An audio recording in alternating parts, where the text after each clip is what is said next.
Kenapa tak tidur lagi, ha? Okey guys, Assalamualaikum warahmatullahi wabarakatuh. Okey, selamat bertemu lagi di channel kami Duan with Production. Kami buat masa tu ada teringin lah nak mula syuting cerita baru. Masalahnya tadi PKP baru habis juga. Semua border dah boleh buka dah. Tapi kami cubalah nangga, insyaAllah dalam masa terdekat ataupun beri masa untuk kami siapkan skrip baru, kami akan pola cerita baru insyaAllah. Tapi untuk hari tu kami lebih prefer untuk bercerita mengenai cerita-cerita seram. Kali tu kita berada di Sarawak lagi, tapi masih setanah juga. Cuma yang berbeza kita pun negerinya. Kita berada di Borneo, bukan Borneo Utara tapi di Kalimantan. Okey, cerita tu kami ingin menceritakan kisah seram yang berlaku di sebuah daerah bernama Kayong Utara. Lebih tepat daripadanya Teluk Meranoo dan di Kecamatan Simpang Hilir. Apa berlaku di sana? Okey, cerita tu kami ambil daripada, kebetulan kami nemu cerita tu di Kayong TV. Kayong TV menceritakan kisah itulah, kisah hantu terpal. Hantu terpal. Apa terpal? Tengah gambar tu. Okey. Terpal ya, kami ingat mula-mula selimut. Bukan selimut. Terpal ya, canvas biru. Canvas biru pakai orang malah kemah. Selalunya lah orang mana kemah biru di bahagian dorin. Ya, terpal yang dicari kami tadi, benda ya adalah canvas biru. Kami lebih prefer nunggah hantu tu hantu canvas biru. Okey, kami cerita sikit mengenai Desa Simpang Hilir ya. Desa Simpang Hilir di Kecamatan Simpang Hilir tadi. Sia adalah ekonominya kebanyakan adalah perusahaan kayu. Sia menghasilkan kayu-kayu, perabot, macam-macam kayu rumah lah, mungkin papan rumah ke apa semua, tiang rumah ke apa semua. Daerah ya, jadi keperluan untuk daerah ya adalah hanya sungai, hanya memerlukan sungai untuk mengangkut aktiviti. Tidak sia punya berdagang, angkut barang apa semua berlaku melalui sungai. Okey, diteruskan ceritanya lagi. Dari setiap penyuru pelusuk yang ada lah orang datang melalui apa semua. Tapi pada suatu hari di sungai Simpang 3 ya, adanya nemu mayat yang beridentiti. Mungkin orang yang bekerja bot yang ngembak kayu ya, yang terguguk kait dan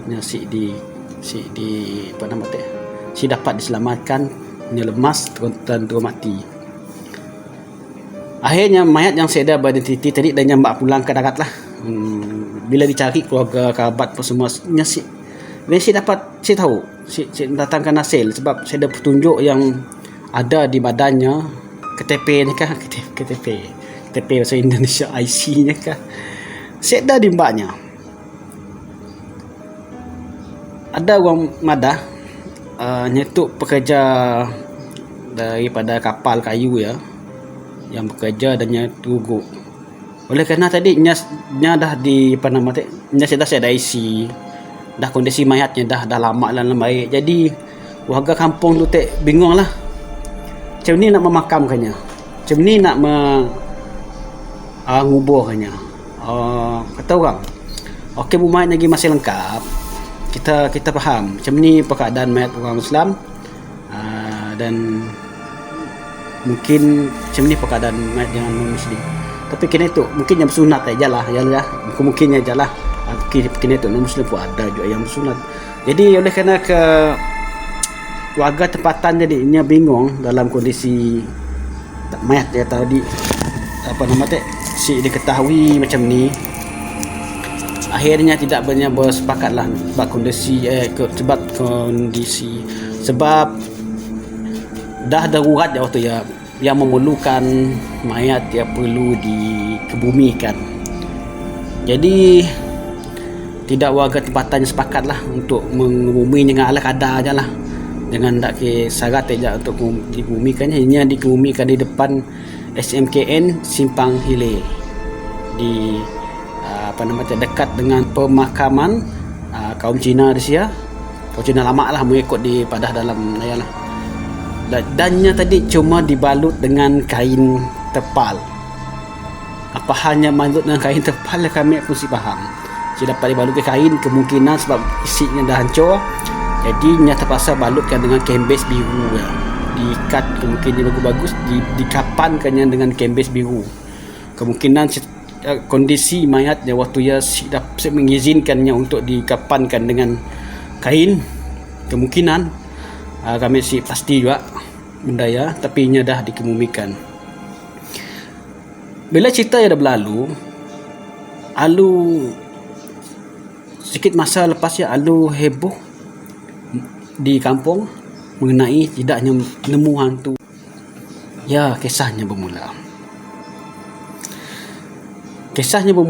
ada penduduk kampung nangga ada makhluk yang berjalan yang menyerupai kembes biru yang dibungkus di badan. Mungkin pocong standard dah, macam moden dah tu, standard pocong tu dah pakai kembes biru.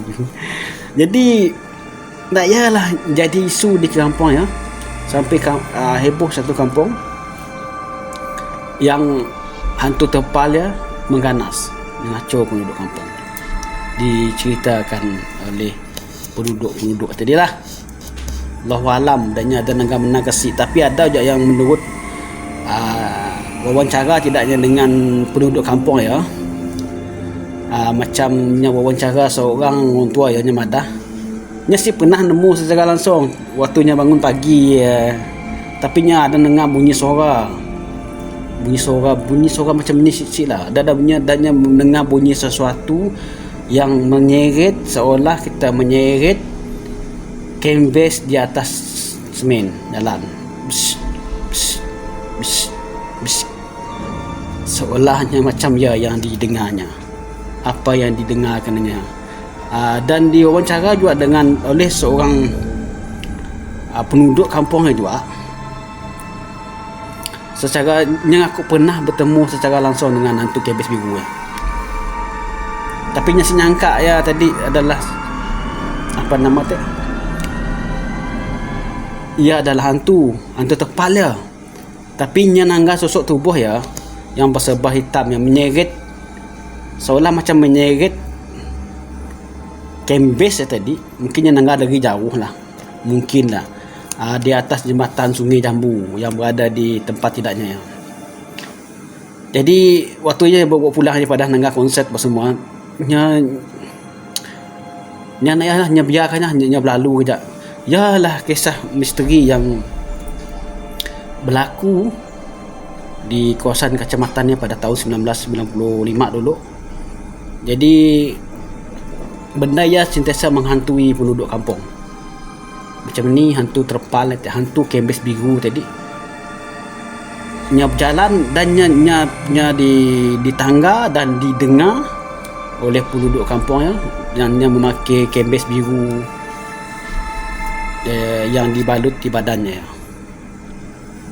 Kisah benar yang berlaku di Kalimantan, di kawasan Kayong Utara, di kawasan apa nama tempatnya tadi ya, di Simpang Hilir. Kisah yang berlaku seolah macam nya dikuburkan dan nyasi jiwanya ataupun rohnya si tenteram, jadi nya menghantui penduduk kampung biarlah yang berlakunya di kecamatan Indonesia ya lah. Okey guys, ya ajaklah cerita kami untuk kisah hantu terpal tadi. di dalam siri kisah seram Muasawak, tapi memang ada kisah seram kisah seram je lah.